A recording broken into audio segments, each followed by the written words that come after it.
and welcome to my video on 3 key Thinkific platform updates to help you make the most out of the platform, enhance your customer experience, and grow your online business with Thinkific.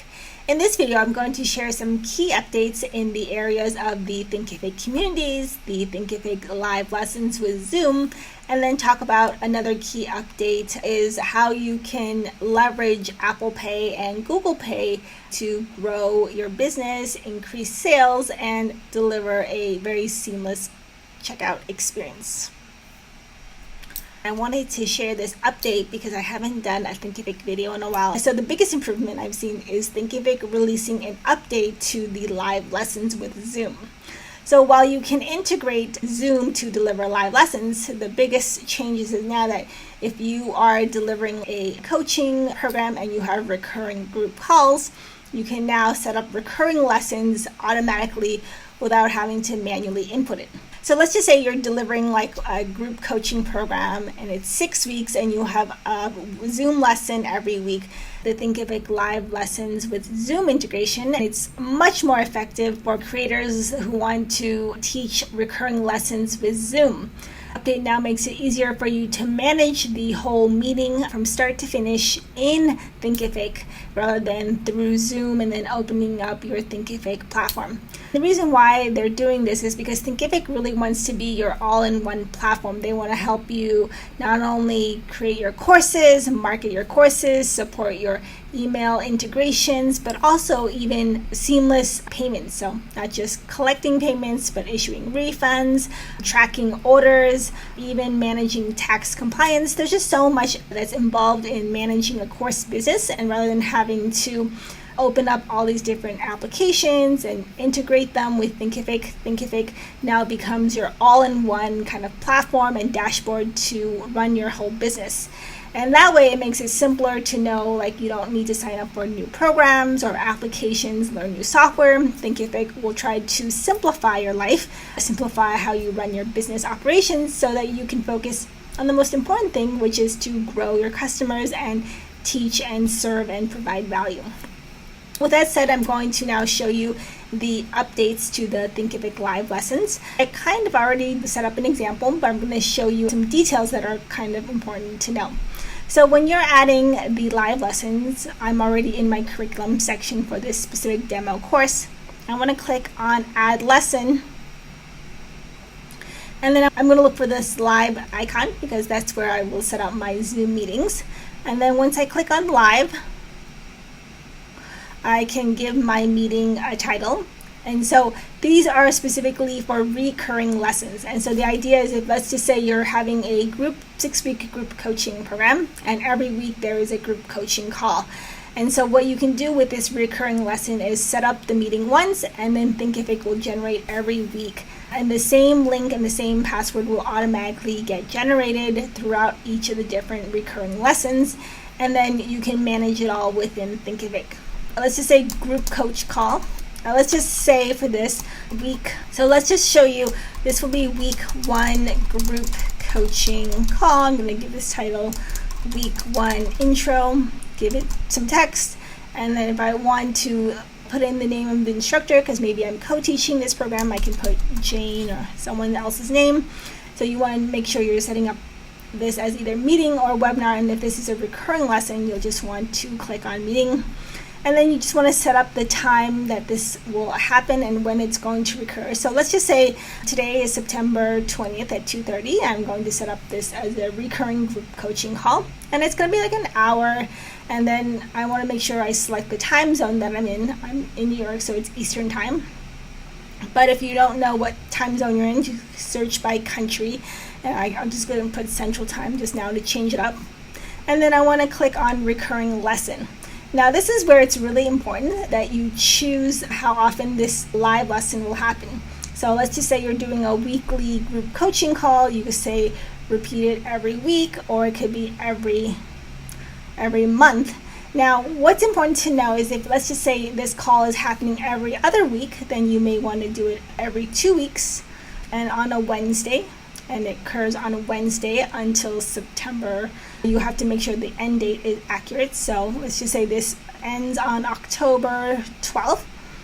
And then you want to decide you want this recorded. If you like it, if you want it recorded, you can choose between recording it on your local computer, hard drive, or in the cloud. And then some of the same features with Zoom settings, which is enable waiting room. And then make sure everything looks good. And then make sure and check the draft if you're ready for it to go live, and then click on save. So it's saving. And now you see it's every 2 weeks. Now, one of the details I wanted to note is that if you put week 1 group coaching call and you make this a recurring meeting, it will then populate with the same title.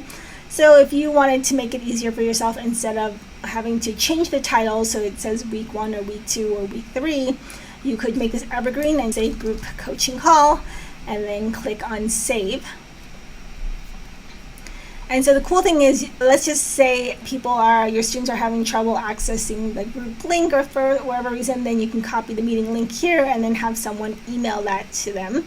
And then if you need to change any of your settings on Zoom, like which one, if you need to change your virtual background or change which microphone and or video camera you're using, and then if you click on Manage on Zoom, it'll take you to Zoom where you can tweak those settings.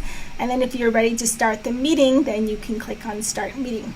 And then let me just show you what this looks like as a student, because I think it's important to kind of give you not only the back-end experience, but show you the front-end experience. So it is loading.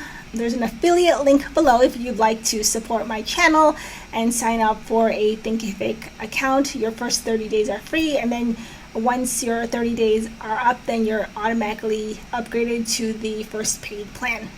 So I'm going to look for this week 1 group coaching call. So now I'm going to look, I see the group coaching call is here, and then the recurring week 1 group coaching call is here, and it's set up. And so when I am in this course, that once I click on Start Meeting in Zoom, then it's automatic. I click on this and then it's automatically set up for me, and I don't have to open Zoom. I don't have to open a calendar. If everything is already in my Thinkific course and curriculum, then all I have to do is just log in and access everything from Thinkific. So I hope that helps clarify some of the updates and questions on Zoom. So now the next update that I want to talk about is the Thinkific Communities. This is a new feature or beta feature called Events. So this allows you to introduce and add live events, either online or in person, as part of your online community.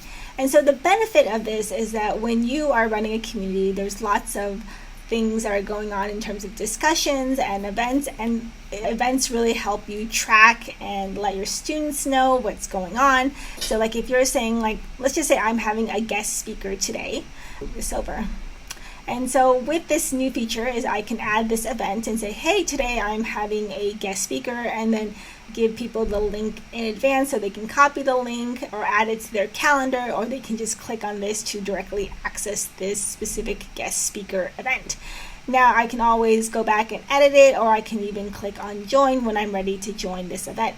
So this works not only for online events, but you can also do in person, because maybe some of us are ready for in-person events. So I can create an in-person event and say our first mixer, and say this is our first ever in-person mixer since the pandemic.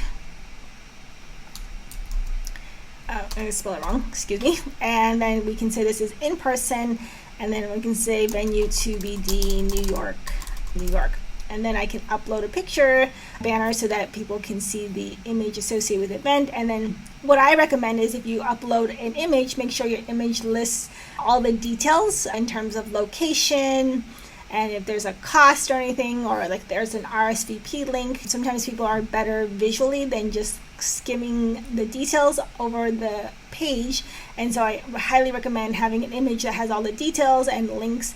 And then make sure to note the date and then the time. And then once that's all done, let me just put this out in the future. Everything else looks good, and then I can create my event. And so now you see I have my live virtual event, and then I have a live in-person event. So that's one of the exciting things for this. So that's what I think is really exciting about the Thinkific Communities update, is that now I can post events directly here rather than sending out a calendar. And the whole idea really behind these updates is really to provide a seamless experience. We really want to make it easier for people to access things from one place rather than having to click multiple different pages or go to different links. It just can be very disorganized, and this way it keeps everything within Thinkific and looks more organized and seamless for everyone in your community to access the details.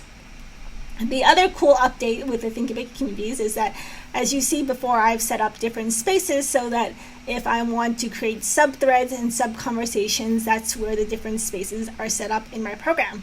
Now, what is cool is before I had to click on a space to post directly to that space. Now, if I want to post a conversation or start a discussion thread, not only can I start the discussion thread here, I can choose which space it goes into so that it makes it more easier for me as a student to navigate and easier for the experience of logging in and creating a new post. So that's the biggest changes and improvements that I've seen to Thinkific Communities. And the last improvement that I want to talk about is the Thinkific bulk sell. So now what you can see is this is the Thinkific bulk sell page. And so they have a new app. So if you want to sell B2B, if you want to sell to organizations and you need to sell bulk seats into different pricing and different organizations, this allows you to do it all within the Thinkific platform through this bulk sell app. So you'd have to go to the bulk sell, but you also have to be on the Thinkific Plus account. But once you do that, you can click on the Get Started and download the bulk sell app. And then, as you can see here, in your Thinkific platform and dashboard, you can manage all your courses and then decide how many seats to issue to a specific organization. And then I wanted to share the other related thing was the Apple Pay and Google Pay. So as I've mentioned before, Thinkific now has the option, if you are using Thinkific Payments, which is sort of the default payment processing and all-in-one payment processing, tax compliance, and managing orders and tracking orders and refunds dashboard. They've also enabled the option to now pay with Apple Pay or Google Pay. So let's just look at this. So on this, let's just go back and look at my landing page. So now this is the landing page. If I wanted to check out and buy this course, I have options now besides just PayPal and entering my credit card number.